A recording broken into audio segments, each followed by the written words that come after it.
everyone. This is episode 70 of the Catholics Against Militarism podcast, and today I'm excited to tell you about a class I'm offering that starts on July 1st, 2023.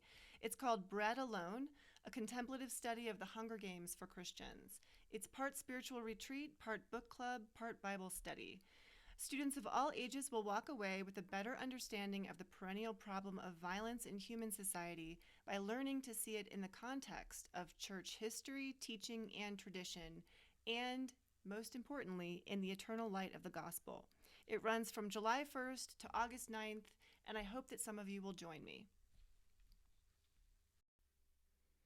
In this episode today, I'm going to read an essay I wrote called To Reach Peace, Teach Peace. It tells the story behind this class, how it came to be, and why Christian parents might want to enroll in it alongside their children this summer. In The Harvest of Justice is Sown in Peace, 1993, the United States Conference of Catholic Bishops wrote, quote, "An essential component of a spirituality for peacemaking is an ethic for dealing with conflict in a sinful world. The Christian tradition possesses two ways to address conflict: nonviolence and just war. Throughout history, there has been a shifting relation between the two streams of the tradition, which always remain in tension." Unquote. If there is any tension between these two streams of the tradition, it exists only in the most erudite circles of the church, in my opinion. While teaching ancient literature to high school freshmen at a classical Catholic school for 10 years, I discussed themes of war, violence, and murder with my students on a weekly basis. Their ideas, assumptions, thoughts, and perspectives would have hardly been distinguishable from those of the most worldly secular humanists. It wasn't their fault. There was no tension in their minds between these two traditions because they didn't know anything about them. This problem is not limited to kids. Most Catholic adults can't tell you the criteria for the just war theory. Some Catholics might be able to tell you that such doctrine exists, but that's it. Now, back when the Hunger Games were first released, I noticed something curious about the Catholic reviews, which I wrote about at lourockwell.com, and I'll link to that below. To summarize, Catholic film critics saw very little about the central human problem of war in this wildly popular film that was, in the words of its Roman Catholic author, written about war. And this was after a decade of these people living under a government that was perpetually waging war. It was a massive blind spot. And now that I think of it, I think I'm actually going to read that essay on this podcast too. The problem is not limited to the laity either. A Catholic priest once told me in seminary he spent exactly one afternoon studying just war. One afternoon in 7 years. And he never learned anything about nonviolence. Of course, except for the sayings in the gospel, right? Some priests think that nonviolence is like a Quaker thing, or a 60s thing, or even worse, a sign of the feminization of the church. The problem is not limited to civilians either. I've heard from a number of sources that Catholic military chaplains are not allowed to proactively teach Catholic soldiers the just war doctrine. They are only allowed to bring it up if a soldier comes to them already having a crisis of conscience. And if a priest personally subscribes to the other stream of the tradition, nonviolence, he won't be allowed to even work as a military chaplain. So how can we expect there to be any tension whatsoever in the minds of Catholic soldiers? Not to belabor the point, but even if you had somehow heard of these two traditions, which nobody ever talks about and no homilies are ever given about, and you look them up in the index of the Catechism, you would only find one of them there. You can find just war. It's clear. It's laid out next to bullet points. It's pretty simple.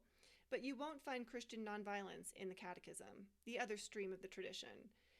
Maybe this is because just war theory is rooted in natural law and human reason, and Christian nonviolence is rooted in the divine law. It's not so easy to bullet point the mind of God, is it? My thoughts are not your thoughts. My ways are not your ways. Isaiah 55:8. Bottom line, there can be no tension between the two traditions if, in the words of Father Emmanuel McCarthy, nonviolence is a non-thought, as it is for 99.9% of Catholics, and I would say Christians of all denominations as well. It was certainly a non-thought for me for the first 3 decades of my life, even though I was raised cradle Catholic. until I listened to Behold the Lamb, a series of lectures given on a retreat that were professionally recorded, given by Father McCarthy. Behold the Lamb is considered to be the most comprehensive and spiritually profound proclamation of Jesus' vital gospel message of nonviolent love of friends and enemies. And perhaps because of its power, it is also, along with its author, controversial. I had the idea for this class a decade ago. I wanted to teach it as a summer elective at a Catholic school but I was hesitant to propose it. I was a little worried that it would upset Catholic parents.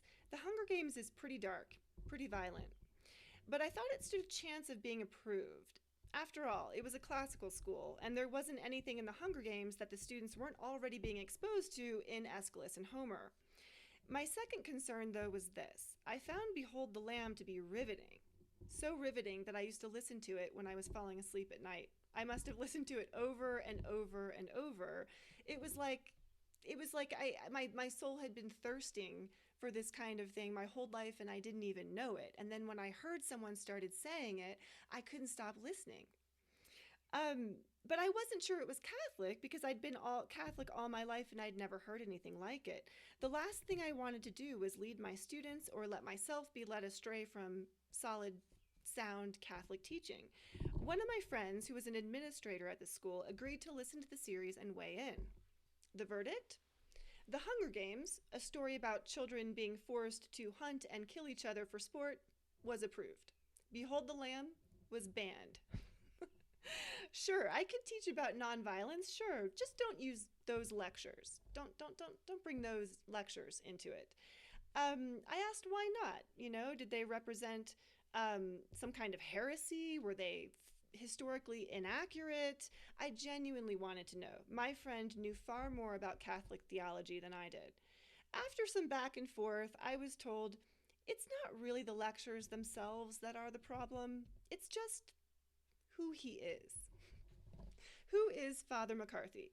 Well, for those of you who've been listening to this podcast for several years, you probably know him pretty well. But for those of you who are new, he is a priest in good standing with the Catholic Church, but he is also that priest who says those things. He has been saying them loudly and consistently for 55 years, and he has never been officially censured by the church for saying them. Nonetheless, he has been a target of what is now called cancel culture. It's pretty funny, actually. There's now an actual organization called Coalition for Canceled Priests, and they're having a big conference next week in Chicago. Father McCarthy should have been the keynote speaker. Father McCarthy is the OG of canceled priests. Someone should go stand in the hotel lobby at the Hilton in Chicago and hand out flyers about Father McCarthy to Abby Johnson, John Henry Weston, and Father James Altman, who are national treasures, but also nationally known. In this morning's newsletter from LifeSite News, I saw that they need to raise $500,000 in their summer campaign to continue to report the truth. Abby Johnson supports a family of 9 through speaking engagements. Her husband stays home with the kids. When I invited Father McCarthy to Atlanta to give a conference in 2015, we raised about enough money to fly him down and put him in a hotel room for a couple of nights, and I think he walked away with an additional $500 or something that we collected in an envelope that we passed around at the end of the retreat. Everything he has ever done has been totally grassroots. He doesn't have any institutional support, just an email list, word of mouth, and the workings of the Holy Spirit. He also raised 12 children. I can think of one conservative Catholic publication that is currently bemoaning the fact that they're being canceled for holding true to tradition. They canceled Father McCarthy decades ago with a hit piece. It did damage to his reputation for a long time. Of course, true to the culture of cancelization, the same people who have disagreed with Father McCarthy have never been interested in debating him, or even really listening to him. They just take the microphone away and ignore him. Why do they do this? Because once you introduce the idea of Christian nonviolence, the other stream of our tradition, it does create a tension in the mind. And that tension is either the sign of an informed conscience, the sign of cognitive dissonance, or, in my opinion, both. Now, when one experiences cognitive dissonance, either one thing or the other has to get dropped. That's just a psychological fact. And let's face it, some people do not want the wrong stream of the tradition to get dropped.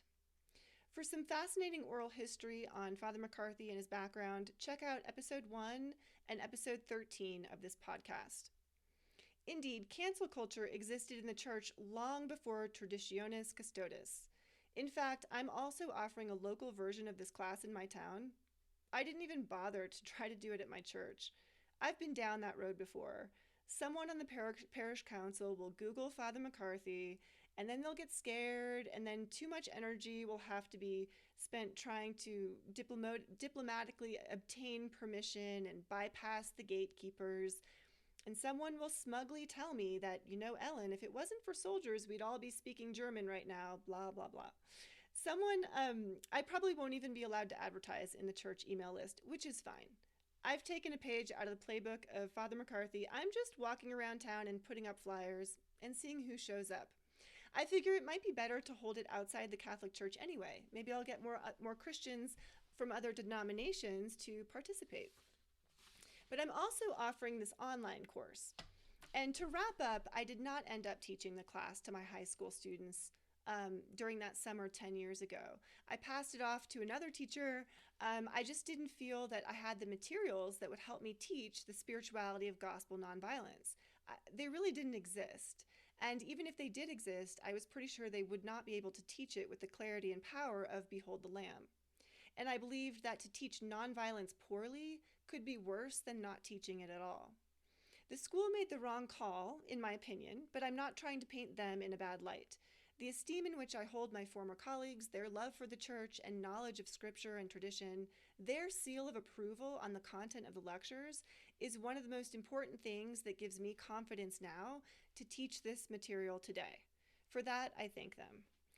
What Father McCarthy says, it sometimes upsets people. And so this class is a little bit of a risk. I don't want to upset people, but I know that it also changes lives.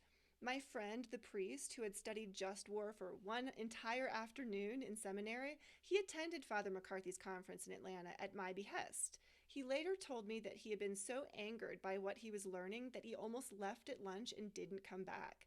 But he stuck it out. He listened. And he was very glad that he did. Behold the Lamb changed my life, and it has changed the lives of thousands of Christians around the world. Until I listened to Behold the Lamb, Jesus' way of nonviolent love of friends and enemies had been, quote, so clear to me that it was almost invisible, unquote. I stole that line from my favorite songwriter, Nico Case. I hope this study will make the way, the truth, and the life more visible and scrutable. By interweaving Father McCarthy's Behold the Lamb with a compelling narrative like the Hunger Games, I hope to make the study of gospel nonviolence both more appealing and more accessible for people of all ages. Students will be able to apply what they hear in the lectures to the concrete situation they're reading about, which will hopefully lay the groundwork for some great discussions among family, friends, book clubs, and church groups. I hope to draw students into a deeper pondering of divine law by setting it against a dystopian backdrop, a world in which human beings know no God and can rely only on the faculties of human reason to guide and sustain them. Sometimes we see things more starkly when we see them in relief. Suzanne Collins, author of The Hunger Games, said that she wanted to educate young people about the realities of war. I think she inadvertently educates people about what the world would look like with no faith in God. And we may be surprised in the course of this study to discover just how closely this world that we're reading about resembles our own. In his first message for the World Day of Peace in January 1979, Pope St. John Paul II said, "To reach peace, teach peace." This is what I aim to do with this study. I can't imagine growing up in the world today, assaulted by violent images in video games and movies, pummeled by news of the latest school shooting, drawn into false realities through social media and mainstream media. No wonder young people are experiencing widespread mental health crises, anxiety, depression, and suicide in unprecedented numbers. I think there's nothing more important than peace that we could be teaching the young. Our Lord said, "Peace I leave with you." Peace I give to you. Not as the world gives, do I give it to you. Let not your hearts be troubled, neither let them be afraid. John 14:27. I am honored to teach alongside Father McCarthy, who has never copyrighted his life's work, who has made it available to anyone online for free, and who has given me carte blanche to creatively work with it in whatever way I can. Father McCarthy has been my greatest teacher. I want to pass along what he taught to me to a new generation who can then work with it in their own minds and hearts and lives, growing closer to Jesus Christ and in cooperation with grace, save their souls, and through that help to save the whole world. The first offering of this class will take place from July 1st to August 9th of this year, 2023, and it will coincide with the 41st annual 40-day fast for the truth of gospel nonviolence. You certainly don't have to fast to participate in the study, but if you'd like to learn more about that, you can look at episode 8 of the podcast. So I hope you join me for some deep contemplation, discussion, and surely some good debate. This class is open to everyone, ages 14 and up. Parents and grandparents are strongly encouraged to participate with their children or grandchildren. This is actually a perfect study for summer road trips because all of the material, the audiobook of the Hunger Games, as well as Father McCarthy's Behold the Lamb lectures can all just be listened to. They don't need to be read. It will make for great dinner conversation, and teens who are not attending the live discussions with a parent or grandparent will just need parent permission in order to attend on their own. But this really is for adults, and so it's not just for kids. And if you would like to enroll your teenager in this class and you just don't have time to go through it yourself, and you would prefer that they just be in a class with other teens, I would be delighted to open up a new section of the course with enough interest. So if you have a teenager and you'd like them to do this study, go ahead and email me at my address. This is through my new company, Teach to the Text, and you can reach me at contact@teachtothetext.com. We teach to the text, not the test. Tests are dumb. No, I'm just kidding. So anyway, that's the story behind this class. And thank you for listening. And I hope to see some of you there. It'd be awesome to meet some of you guys in my online classroom. All right. See you later.